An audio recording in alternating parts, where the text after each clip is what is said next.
నేను నా చిన్ననాటి జ్ఞాపకాలు పార్ట్ 1. ఈరోజు నేను నా చిన్ననాటి జ్ఞాపకాలు ఎన్నో మీతో పంచుకోవాలనుకుంటున్నా. అలాగే మీరు కూడా కామెంట్ సెక్షన్లో మీ యొక్క చిన్ననాటి జ్ఞాపకాలు, మీకు బాగా గుర్తుండిపోయే ఇన్సిడెంట్స్ అలాగా నాకు కామెంట్ చేయండి.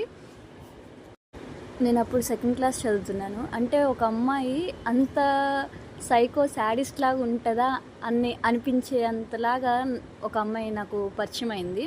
అంటే తను మా క్లాసేలే. అంటే ఏమైందంటే ఆ అమ్మాయి చాలా శాడిస్ట్ లాగా అనమాట. ఇప్పుడు ఒక టీచర్ ఉంటారు, ఆ టీచర్ ప్యూర్ క్రిస్టియన్ అనమాట. ఆ టీచర్కి లైక్ మెడలో తాళి కానీ లేకపోతే చెవులకు కానీ ఏమి పెట్టుకోరనమాట.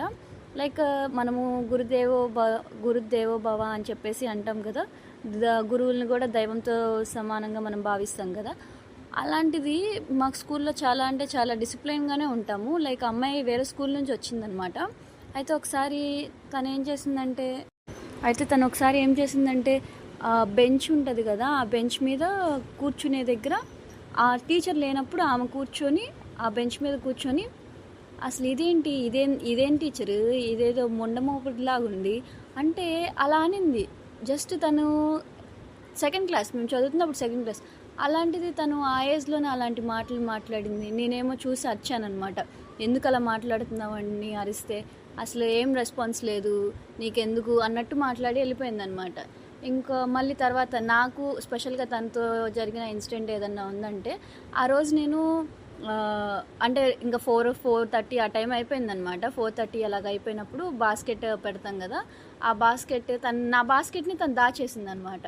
దాచేసి ఎక్కడ పెట్టింది, అది వెనకాతల ఎక్కడో పెట్టేసింది అనమాట. ఎంత ఎతికినా కూడా అసలు దొరకలేదు. ఏడ్చి ఇంకా నేను నా బాస్కెట్, అంటే చిన్నప్పుడు కదా చాలా భయం వేసింది అనమాట. అసలు బాస్కెట్ దొరకలేదు, ఏమైపోయింది అసలు దీనికి అని చెప్పేసి. అప్పుడు ఆ బాస్కెట్ తీరా చూస్తే వేరే ఒక ఫ్రెండ్ తీసుకొని వచ్చి ఇక్కడ తను దాచిపెట్టింది, నువ్వు తీసుకొని వెళ్ళిపో అని చెప్పింది. అసలు నిజంగా 2nd క్లాస్ టైం నియర్లీ ఒక 10 years లేకపోతే ఓకే 8 to 10 years మధ్యలో ఉంటా. ఆ 8 to 10 years మధ్యలోనే తను అంత సాడిస్టిక్గా ఉందంటే ఇప్పుడు అసలు తను ఇక్కడ లేదనమాట. అంటే మాతో పాటు చదవలేదు తర్వాత 2nd 3rd అయిపోయిన తర్వాత. అసలు ఆ తర్వాత తను ఎలా అయ్యింది అని తలుచుకుంటేనే చాలా నవ్వు వస్తుంది. మీ లైఫ్లో కూడా ఇలాంటి సాడిస్టిక్ ఫ్రెండ్స్ ఎవరైనా కానీ అలాగా ఉన్న వాళ్ళు ఎవరైనా ఉంటే మీ యొక్క అనుభవాన్ని నా కామెంట్ సెక్షన్లో పాస్ చేయండి, మనం డిస్కస్ చేసుకుందాం. ఇది part 1.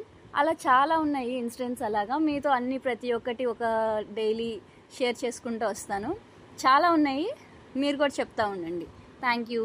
Please subscribe my channel for more videos.